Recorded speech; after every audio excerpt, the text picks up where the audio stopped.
अस्सलाम वालेकुम students, welcome back to my YouTube channel. Hope आप सब लोग खैरियत से होंगे। आज हमने PSY 101 का इम्पोर्टेंट मिड टर्म क्वेश्चंस के बारे में डिस्कशन करनी है और जस्ट इम्पोर्टेंट क्वेश्चन बताऊंगी, टाइम वेस्ट नहीं करूंगी, इसलिए वीडियो को एंड तक देखिएगा और चैनल को सब्सक्राइब करिएगा अगर आपको वीडियो पसंद आए। ठीक है। अच्छा, कुछ लोग ऐसे करते हैं, उन्होंने पहले से सब्सक्राइब किया होता है और वो अगेन क्लिक कर देते हैं, उनको समझ नहीं आती और वो अनसब्सक्राइब कर देते हैं और फिर बाद में मुझे कहते हैं हमें आपके नोटिफिकेशंस नहीं आ रहे। तो देख के किया करें कि अगर आपने पहले से सब्सक्राइब किया हुआ है तो उसको दोबारा क्लिक ना करें। ठीक है। What is psychology?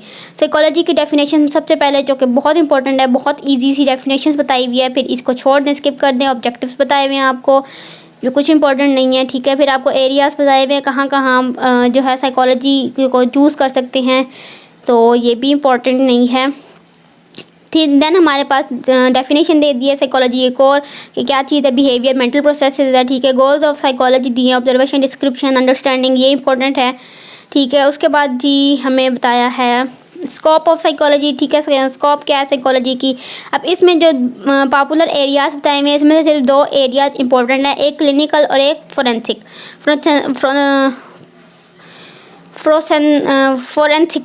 Forensic psychology जो होती है वो होती है क्रिमिनल साइकोलॉजी, क्रिमिनल्स के बारे में जो स्टडी होती है उसको कहते हैं।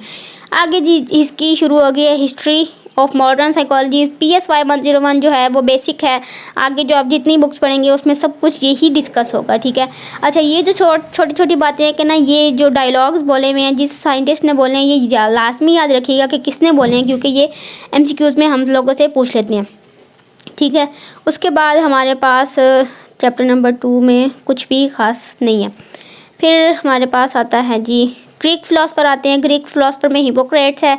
ठीक है। इनके जो आगे लिखे हुए ना 460 ये BC वगैरह या करने की कोई ज़रूरत नहीं है। उन्होंने कौन सी थ्योरी दी थी? ह्यूमरस थ्योरी दी थी। ठीक है। फिर उनका क्या क्या 4 टेम्परामेंट दिए थे, 4 पर्सनैलिटी, ये इंपॉर्टेंट है, कितने टेम्परामेंट दिए थे। ठीक है। ये शॉर्ट क्वेश्चन में पूछ सकते हैं कि कितने टेम्परामेंट हैं पर्सनैलिटी के। ठीक है। फिर प्लेटो है। प्लेटो ने क्या कहा था? पार्ट ऑफ सोल बताए थे। पार्ट ऑफ सोल कितने होते हैं ये याद रखिएगा। एरिस्टोटल है। एरिस्टोटल ने क्या कहा था? उन्होंने कहा था कि जी वो प्रिंसिपल्स होते हैं कॉन्शियसनेस के। ठीक है। जिसमें कॉग्निटिव, सिमिलरिटी, कंट्रास्ट और सक्सेशन आ जाता है। फिर सॉक्रेट्स हैं। ये इंपॉर्टेंट क्वेश्चन बता रही हूँ, इनको लाजमी याद करिएगा। फिर सॉक्रेट्स आते हैं, फिर एल्कीमोन आते हैं। ठीक है। और इनमें अक्सर जवाब हैं कि जी ये इनके स्टूडेंट थे, ये इनके टीचर थे। तो देखिए, अब फादर ऑफ ग्रीक मेडिसिन कौन है? एल्कीमोन है। सारे के सारे MCQ जो हैं आपके हैंडआउट्स में से आएंगे। अब वो पूछ सकते हैं फादर ऑफ मेडिसिन कौन है, तो वो जो है एल्कीमोन है। ठीक है। आगे है जी मुस्लिम फ़िलासफ़ीज़ आ गई हैं। टाइप्स ऑफ सोल कितनी होती हैं? 2 होती हैं और वो बता सकते हैं। लेवल ऑफ नफ्स कितने होते हैं? 3 होते हैं। नफ्स मुतमइन्ना, इनको आगे डिफ़ाइन, अगर आपको शॉर्ट क्वेश्चन आ जाए तो इनको डिफ़ाइन भी करना पड़ेगा। फिर नेक्स्ट हमारे पास है मुस्लिम फ़िलासफ़र के बारे में। इमाम राज़ी हैं, अल-फ़राबी हैं, इनकी डिटेल्स आगे आप लोग खुद देख लीजिएगा। इब्न मुस्काविया हैं, इब्न सीना है। इनको एक जो है ना वो लाजमी आएगा आपके पास, या तो ग्रीक फ़िलासफ़र आ जाएगा या मुस्लिम आ जाएंगे। इमाम गज़ाली वेरी वेरी इंपॉर्टेंट है। इन्होंने 6 पावर ऑफ सेंस बताई थी। अब वो आपसे पूछ सकते हैं कि इमाम गज़ाली ने कितनी पावर बताई थी, ठीक है, सेल्फ़ की, और वो कौन कौन सी थी, फिर वो बताएंगे। एंगर, इम्पल्स वगैरह ये सारी हैं। ठीक है। फिर है मुजद्दिद अलिफ सानी, ये इंपॉर्टेंट नहीं है। शाह वलीउल्लाह भी इंपॉर्टेंट नहीं है। ठीक है, इसको छोड़ दें। और डेट्स याद करने की बिल्कुल भी ज़रूरत नहीं है। ठीक है। बस ये याद रखिएगा कि कौन से ब्रिटिश थे, कौन से ग्रीक थे, कौन से मुस्लिम फ़िलासफ़र थे, इनको मिक्स मत करिएगा। ठीक है। फिर उन्होंने क्या क्या थॉट्स दी थी, किसने कौन सी थ्योरी दी थी, कौन फादर ऑफ मेडिसिन है, कौन फादर ऑफ साइकोलॉजी है। इंट्रोस्पेक्शन की जो डेफिनेशन है बहुत इंपॉर्टेंट है। ठीक है, लाजमी याद करिएगा। और फंक्शनलिज्म इम्पॉर्टेंट नहीं है। गेस्टाल्ट साइकोलॉजी भी इम्पॉर्टेंट है। गेस्टाल्ट साइकोलॉजी आगे भी 1-2 चैप्टर में मेरे ख्याल से आपसे पूछेंगे, तो ये भी इम्पॉर्टेंट है, याद कर लीजिएगा। देन हमारे पास आता है जी साइकोडायनेमिक मॉडल, कॉग्निटिव मॉडल। अच्छा, ये एक लॉन्ग क्वेश्चन बनता है। ठीक है। क्या बनता है जी? Prevalent models.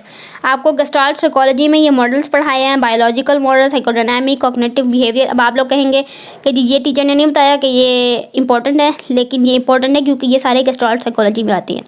फिर हमारे पास स्कूल्स ऑफ थॉट है, इसमें कौन कौन सा? स्ट्रक्चरलिज्म, फंक्शनलिज्म, गेस्टाल्ट साइकोलॉजी, जो भी ऊपर पढ़ चुके हैं। अगर वो नहीं आपने याद करना तो ये जो एज अ शॉर्ट है, ये यहाँ से बिहेवियर तक ये कर लें, ये उसी को शॉर्ट फॉर्म में लिखा गया है। फिर इसको स्किप कर दें। अच्छा, कॉग्निटिव अप्रोच ये आप पढ़ चुके हैं ऊपर। अच्छा, फिर ये थोड़े से साइंटिस्ट आ गए हैं। साइंटिस्ट का जो डाटा है वो तो बिल्कुल रट के जाइएगा पानी की तरह। एमिल क्रिप्लन है, ठीक है, मेंटल कॉज इन्होंने पोस्टुलेट किया था। जेम्स मैकिन है, ह्यूगो मुंस्टरबर्ग है, एडवर्ड टिचनर हैं, ठीक है। कौन अमेरिकन साइकोलॉजिस्ट थे और पैदा कहाँ हुआ ये याद करने की ज़रूरत नहीं है, ठीक है। ये कुछ नहीं आपसे पूछेंगे पेपर में। मेथड ऑफ इन्वेस्टिगेशन स्किप कर दें, कोई इंपॉर्टेंट चीज़ नहीं है, ठीक है। उसके बाद गेस्टाल्ट साइकोलॉजी बता चुकी हूँ आपको, इम्पोर्टेंट है। कर्ट कुफ्का ये मैंने आपको बता दिया कि साइंटिस्ट तो छोड़नी नहीं है ना। कि अब ये देखें कर्ट कुफ्का ने क्या किया था, इन्होंने फेमस जो है प्रिंसिपल्स ऑफ गेस्टाल्ट साइकोलॉजी लिखे थे। किसने लिखे थे? कर्ट कुफ्का ने लिखे थे। अच्छा सॉरी, हाईलाइट नहीं हो रहा मेरे से। देन हमारे पास है पर्सपेक्टिव मॉडल, लेसन नंबर 4 है। हिस्टोरिकल बैकग्राउंड बनाया गया है, बताया हुआ है। हिपोक्रेट हैं, गैलन है, साइंटिस्ट याद कर लीजिएगा। और ये सारे साइंटिस्ट हैं हमारे पास, ठीक है। फिर है न्यूरो ट्रांसमीटर, ठीक है। Neuro transmitter and their role, very very important question. ये यहाँ तक आएगा, आपसे कुछ भी पूछ सकते हैं कि इसका रोल क्या है। ये एमसीक्यू में पूछ सकते हैं और शॉर्ट क्वेश्चन में भी पूछ सकते हैं। एंडोक्राइन ग्लैंड्स, ठीक है, ये भी पूछ सकते हैं। ये वाला चैप्टर जो है ना, ये मोस्ट इंपॉर्टेंट चैप्टर है। चैप्टर नंबर पता नहीं कौन सा है, ये देख लीजिएगा आप लोग, ठीक है। देन हमारे पास ये आता है, ये क्या चीज़ है, theoretic therapeutic technique in biological model. ये इंपॉर्टेंट क्वेश्चन है, ठीक है। कौन कौन सी टेक्निक्स होती हैं। Types of drug, very very important question, ज़रूर पूछते हैं आप लोगों से। टाइप्स ऑफ ड्रग कौन सी हैं और डिफाइन कर दें कौन सी ड्रग किस लिए यूज़ होती है, ठीक है। फिर है insulin shock therapy, important question है। ईसीटी इंपॉर्टेंट है, स्टैंड फॉर एमसीक्यू में पूछ सकते हैं। फिर साइकोडायनामिक मॉडल शुरू हो गया, ये स्किप कर दें, इतना इंपॉर्टेंट नहीं है, ठीक है। स्ट्रक्चर ऑफ कॉन्शियसनेस पूछ सकते हैं, शॉर्ट में भी और लॉन्ग में भी और एमसीक्यू में भी। सब कॉन्शियसनेस में क्या होता है और ये सारा कुछ होता है। फिर ड्रीम के 2 पार्ट होते हैं, मैनिफेस्ट और लैटेंट। ये भी पूछ सकते हैं आप लोगों से कि ड्रीम्स के कितने पार्ट होते हैं और मतलब उनका क्या वर्क है। फिर 3 पार्ट्स ऑफ माइंड पूछते हैं, इड, ईगो, सुपर ईगो। ये तो आप लोग आगे भी पढ़ते ही रहेंगे, तो ये तो बिल्कुल भी मत छोड़िएगा, ठीक है। फिर ये जो है oral stage, anal stage, phallic stage और जेनिटल स्टेज, ठीक है। शॉर्ट क्वेश्चन आ सकता है, लॉन्ग आ सकता है, एमसीक्यू भी आ सकता है। एमसीक्यू कैसे आएगा, आपसे पूछेंगे 1 से लेकर 1/2 ईयर्स तक बच्चा कौन से स्टेज में होता है, तो वो ओरल में होता है। 1 से 3 तक कौन से स्टेज में होता है, एनल में। 3 से 5 तक कौन से स्टेज में होता है, फैलिक में। तो ये इंपॉर्टेंट है, पूछ सकते हैं। देन हमारे पास आता है repression, regression, displacement, rationalization, denial projection. ये जो सारी चीज़ें हैं ये आपसे एमसीक्यू में पूछेंगे। शॉर्ट क्वेश्चन, लॉन्ग क्वेश्चन कुछ भी नहीं है। फिर है हमारे पास ड्रीम एनालिसिस, ड्रीम के बारे में बता चुकी हूँ क्या इंपॉर्टेंट है और क्या इंपॉर्टेंट नहीं है, ठीक है।